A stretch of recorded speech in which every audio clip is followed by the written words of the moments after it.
बंगळुरू महामार्गावर खंबाटकी घाटामध्ये वाहतूक कोंडी झाली आहे आणि या घाटात वाहनांच्या लांबच लांब रांगा लागलेल्या आहेत। पुण्याकडून साताऱ्याकडे जाणारी ही वाहतूक आहे जी सध्या विस्कळीत झाली असं समजतंय।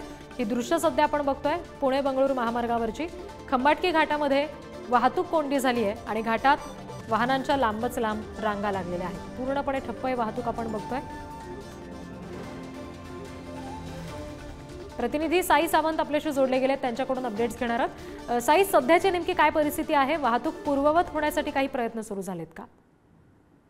नक्कीच रिद्धी, आता वाहतूक सुरळीत करण्याचे प्रयत्न वाहतूक पोलिसांकडून चालू आहेत। मात्र सकाळपासूनच पुणे बेंगलोर राष्ट्रीय महामार्गावरती खंबाटकी घाटात पूर्णपणे जाम होता। खंबाटकी घाटातच असणाऱ्या दत्त मंदिर कॉर्नर जवळ एक मोठी गाडी बंद पडलेली होती, त्यामुळे तिथून खाली 2 किलोमीटर पर्यंत वाहनांच्या लांबच लांब रांगा लागलेल्या होत्या आणि आज रविवार असल्यामुळे देखील मोठ्या प्रमाणात या महामार्गावर वाहनांच्या रांगा लागल्याचं चित्र पाहायला मिळत होतं। संपूर्ण या प्रकरणावर खंडाळा वाहतूक पोलिसांचं देखील मोठ्या प्रमाणात शर्थीचे प्रयत्न चालू आहेत वाहतूक सुरळीत करण्याबाबत। रिद्धी जी, साई, धन्यवाद दिलेल्या सगळ्या तपशिलांसाठी।